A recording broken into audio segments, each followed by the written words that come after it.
Painted, Painless Learning.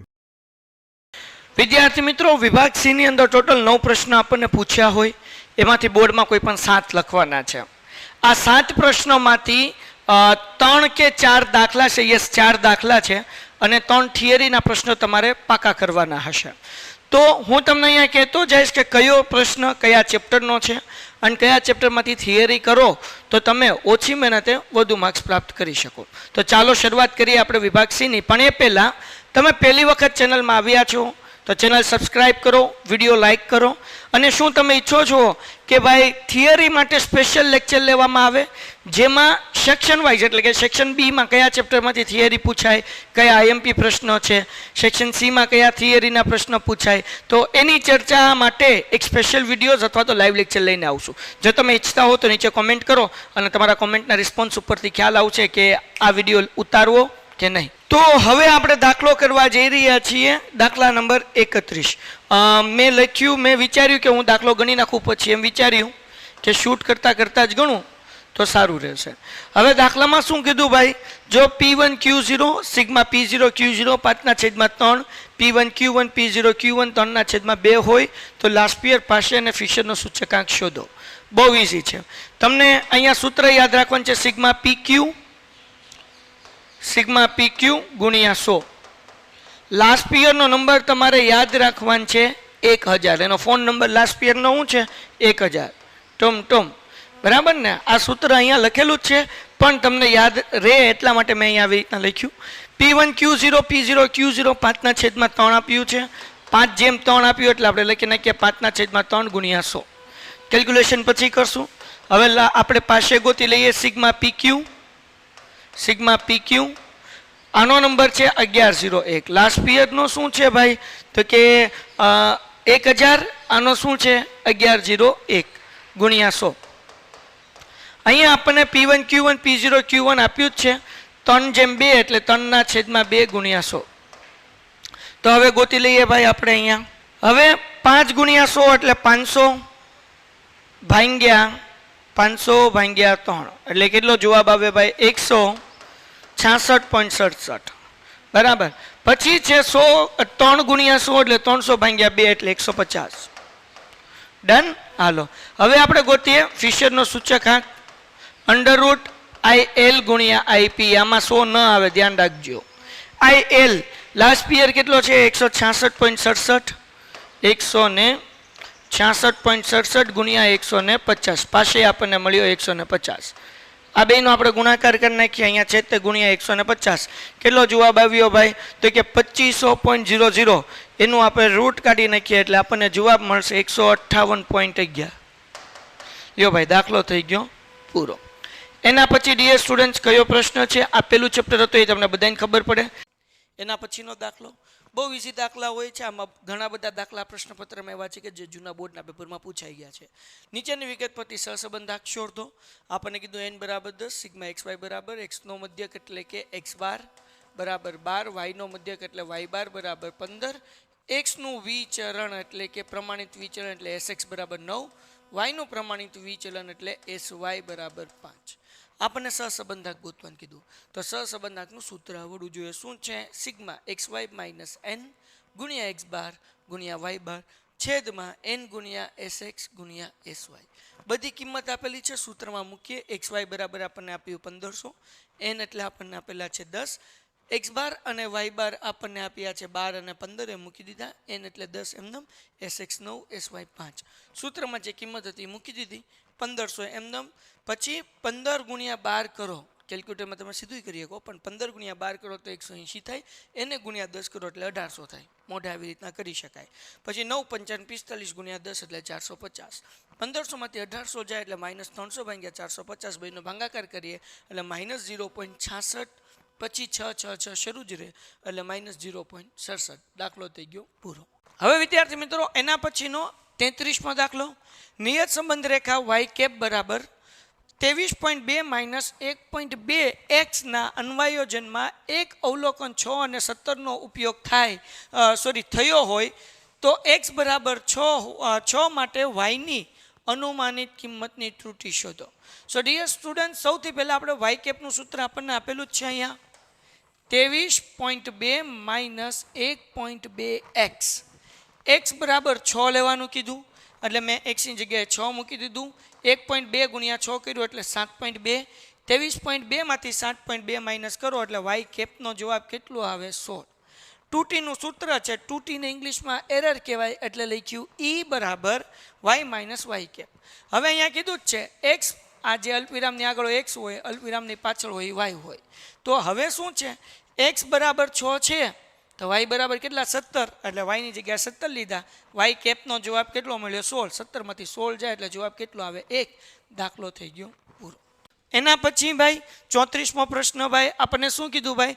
સામાયિક શ્રેણીનું યોગનીય model વર્ણવો. તો જુઓ ભાઈ, સામાયિક શ્રેણીનું યોગનીય વર્ણન નીચે મુજબ છે. મોડલ નીચે મુજબ છે. શું છે? YT બરાબર TT ST RT વત્તા R બરાબર, કે જેમાં બધું કિંમત દેખાડીશ કે YT એ શું છે? ચલ રાશિ છે. TT એ વલણ છે. ST મોસમી ઘટક છે. CT ચક્રીય ઘટક છે અને RT યાદચ્છિક ઘટક છે. હવે સાવ ઇઝી હોય એટલે એનું તમારે શું કહેવાય કે ચોથું ચેપ્ટર છે પહેલા ભાગનું, એ થિયરી કરી નખાય. એના પછી સંભાવનાની ગાણિતિક વ્યાખ્યાની ધારણાઓ અને મર્યાદા લખો. ભાઈ જુઓ, અહીંયા ધ્યાન રાખો.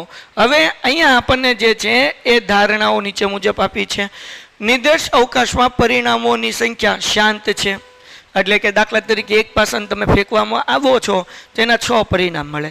2 પાસા એક સાથે ફેંકવામાં આવો તો 36 પરિણામ મળે. તમને ખબર છે પરિણામ કેટલા મળશે, તો એ શાંત કહેવાય. અનંત પરિણામ ક્યારેય એ નિર્દેશ અવકાશમાં હોય નહીં. નિર્દેશ અવકાશમાં કુલ પરિણામોની સંખ્યા જ્ઞાત હોય. જ્ઞાત હોય એટલે કે ખબર હોય. તમને ખબર છે કે કોઈ પણ નિર્દેશ અવકાશ છે ના કુલ પરિણામ તમને ખબર છે. દાખલા તરીકે એક સિક્કો, મેં હમણાં એક્ઝામ્પલ આપ્યું, 500 એકવાર ફેંકવામાં આવે તો કેટલા પરિણામ મળે? 6. તમને ખબર છે 6 પરિણામ કયા મળશે. પછી ફોર એક્ઝામ્પલ કે ભાઈ 2 પાસા ફેંકવામાં આવે તો પરિણામ કેટલા મળશે? 36. તમને જ્ઞાત છે એટલે કે ખબર છે. એટલે નિર્દેશ અવકાશના કુલ પરિણામો હંમેશા જ્ઞાત હોય, ખબર હોય કે ભાઈ કુલ પરિણામ આ જ આવશે. દાખલા તરીકે એક સિક્કાને 2 વખત ઉછાળવામાં આવે તો કુલ પરિણામ 4 મળે. સિક્કો એકવાર ઉછાળવામાં આવે તો કુલ પરિણામ 2 મળે, ક્યાં તો કાંટા મળે ક્યાં તો છાપા. એટલે આના પરિણામ હંમેશા કેવા હોય? જ્ઞાત હોય. નિર્દેશ અવકાશમાં પરિણામો સમસંભવી છે. સમસંભવી છે એટલે શું ભાઈ? દાખલા તરીકે એક સિક્કો હું ઉડાડું, કાંટા મળવાની સંભાવના અને છાપા મળવાની સંભાવના 50-50% છે. આને કહેવાય સમસંભવી સંભાવના છે. બરાબર. પછી શું છે ભાઈ? હવે વ્યાખ્યાની મર્યાદા. તો ભાઈ પહેલી મર્યાદા શું છે ભાઈ? નિર્દેશ અવકાશમાં પરિણામો સંખ્યા અનંત હોય તો ઘટનાની સંભાવના મળતી નથી. એટલે જ્યારે નિર્દેશ અવકાશમાં મેં તમને કીધું કે પરિણામ જે છે એ શાંત હોય, અનંત હોય તો તમે સંભાવના ગોતી શકો નહીં. નિર્દેશ અવકાશના કુલ પરિણામોની સંખ્યા અજ્ઞાત હોય તો સંભાવના મળવી ન શકે. જો તમને ખબર જ નથી કે કુલ પરિણામ કેટલા છે તો સંભાવના મેળવી ન શકાય. નિર્દેશ અવકાશની પ્રાથમિક ઘટનાઓ સમસંભાવના ન હોય તો સંભાવના મળતી નથી. એટલે કે સમસંભવી ન હોય તો એની સંભાવના આપણને મળી શકે નહીં. તો આ ત્રણેય મુદ્દા હતા પોઝિટિવ, એના જ નેગેટિવ કરી નાખો, વાર્તા થઈ ગઈ પૂરી. સંભાવનાની થિયરી ઇઝી હોય, કરી લેવાની. એના પછી વિદ્યાર્થી મિત્રો 36મો દાખલો. આ ચેપ્ટર બીજું છે, બીજા ભાગનું, દ્વિપદી સંભાવના વિતરણનું. દ્વિપદી વિતરણના કોઈ પણ 4 ગુણધર્મ જણાવો. માર્ચ 2020ની અંદર આ દાખલો પૂછાઈ ગયેલો, સવાલ પૂછાઈ ગયેલો છે. તો ગુણધર્મો નીચે 4 આપેલા છે. દ્વિપદી વિતરણ અસતત યાદચ્છિક ચલનું સંભાવના વિતરણ છે. અસતતનું છે, યાદ રાખજો. પેલું ખાલી અસતત યાદ રાખવાનું. આ વિતરણના પ્રચલો n અને p છે. આ વિતરણના મધ્યકને np કહેવાય અને n બર્નોલી પ્રયત્નની મળતી સફળતાની સંભાવના દર્શાવે છે. અને આ વિતરણનું વિચરણ npq છે અને તેનું પ્રમાણિત વિચલન ઋતુમાં જે છે npq છે. એના પછી ભાઈ દાખલા નંબર 37, લિમિટ વાળા દાખલા તો મને બહુ મજા આવે. લિમિટમાં હું કીધું x ની 7 ઘાત માઇનસ 128 અને x વત્તા 2 ની કિંમત શોધો. તો અહીંયા x રેસ ટુ કેટલા આપ્યા? 2. એનો મતલબ શું છે ભાઈ? આપણે એક કામ કરવાનું છે ભાઈ કે અંશ અને છેદ સરખા કરવાના છે.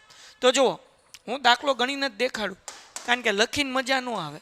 x ની 7 ઘાત વત્તા 128 એના છેદમાં x વત્તા 2 આપ્યા છે. હવે સૂત્ર છે ભાઈ, આપણે આ સૂત્રમાં ફેરવાનું છે. x ની n ઘાત માઇનસ a અને x માઇનસ a આમાં ફેરવવાનું છે. તો જુઓ, x ની 7 ઘાત છે તો હું 7 ઘાત કરું છું. અહીંયા વચ્ચે માઇનસ આવવું જોઈએ એટલે માઇનસ કરું છું.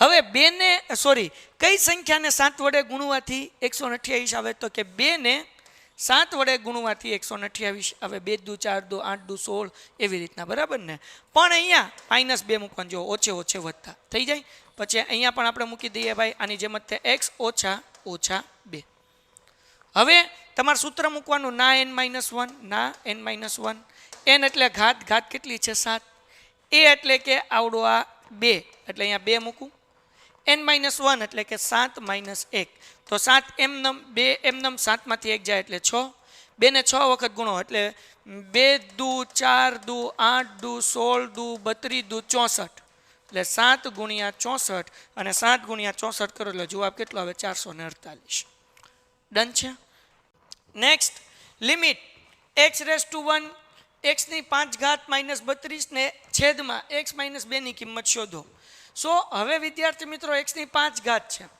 તો એવી કઈ સંખ્યા કે જેને 5 વખત ગુણવાથી 32 આવે તો કે 2 તો કે 2 ની 5 ઘાત કરી નાખવાની છેદમાં x - 2 છે એમનેમ બરાબર ને તો હવે જુઓ અહીંયા સૂત્ર છે કે જ્યારે આવી રીતના થતું હોય એટલે હું તો કે x ની n ઘાત a ની n ઘાત ને x - a થતું હોય કે સૂત્ર છે ના n-1 એટલે કે n-a n-1 એટલે મેં અહીંયા સૂત્ર મૂક્યું ત્યાં n-1 ના n-1 યાદ રાખવાનું હવે n એટલે ઘાત કેટલી ઘાત છે ભાઈ 5 એટલે 5 મૂકી દીધું a એટલે કે આ જે પાછળની સંખ્યા હોય a કેટલા છે 2 મૂકી દીધા n-1 એટલે 5 - 1 ઓકે 5 માંથી 1 જાય એટલે 4 2 ની 4 ઘાત કરો 2 દુ 4 દુ 8 દુ 16 એટલે 16 મૂક્યા 16 5 80 દાખલો થઈ ગયો પૂરો થઈ ગયા રોકડા માર્ક્સ સાવ ઈઝી છે એના પછીનો દાખલો કરીએ છીએ દાખલા નંબર 39 દાખલા નંબર 39 માં શું કીધું છે f(x) = 4x ની 5 ઘાત વત્તા 3x નો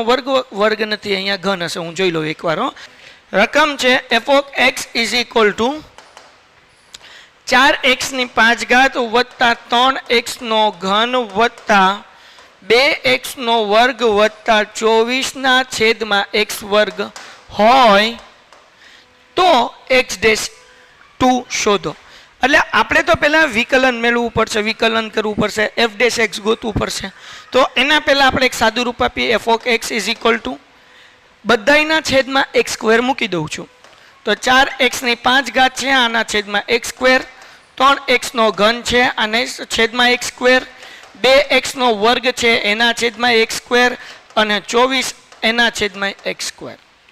હવે ધ્યાન રાખજો અહીંયા x ની 5 ઘાત છે x ની 2 ઘાત જાય એટલે વધે કેટલું ભાઈ 4x નો ઘન 5 માંથી 2 ગયા એટલે 3 વધ્યા બરાબર ને ઘાતની બાદબાકી થાય જ્યારે ભાગાકારમાં હોય ત્યારે વત્તા 3 એમનેમ x ના ઘનમાંથી x² ગયો એટલે શું વધ્યું x વર્ગ ઉડી ગયા એટલે વધ્યા કેટલા 2 અને અહીંયા જે છે x વર્ગ છેદમાં છે અંશમાં x નથી એટલે એને છેદમાંથી જ્યારે હું અંશમાં લઈ જઈશ એટલે શું થઈ જશે 24x ની -2 ઘાત x વર્ગ છેદમાં હતા એને હું અંશમાં લઈ ગયો એટલે હું થઈ ગયું x -2 ઘાત એટલે માઇનસ વ્યો જાય વર્ગમાં છેદમાંથી અંશમાં આવે ત્યારે આ મળ્યું આપણને f(x) હવે f'(x) ગોતવાનો છે તો એના માટે શું કરવાનું હોય ભાઈ ઘાત અને સહગુણકનો ગુણાકાર તો 4 અને ઘાતનો ગુણાકાર એટલે 4 તેરી 12 x હવે જે ઘાત છે ને મેં એક ઘાત ઘટાડી દેવાની તો 3 ઘાત હતી એમાંથી 1 કાઢો એટલે 2 ઘાત થઈ ગઈ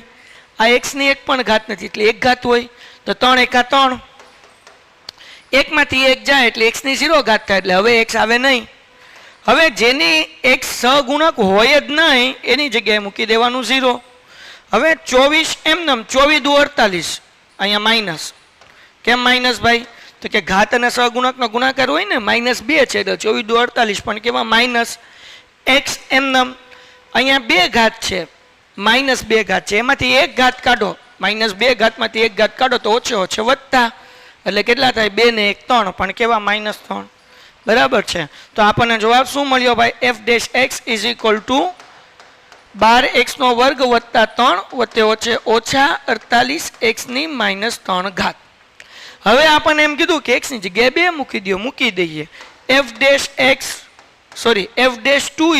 = જ્યાં x છે અહીંયા 2 મૂકીએ અહીંયા 2 નો વર્ગ અહીંયા 3 - 48 અહીંયા 2 ની -3 ઘાત હાલો ડન છે હવે ધ્યાન રાખજો ભાઈ 12 એમનેમ 2 નો વર્ગ 4 થાય 3 એમનેમ 48 માઇનસ એમનેમ આ માઇનસ છે, 2 નો ઘન એને હું છેદમાં લઈ લઉં એટલે પ્લસ થઈ જાય.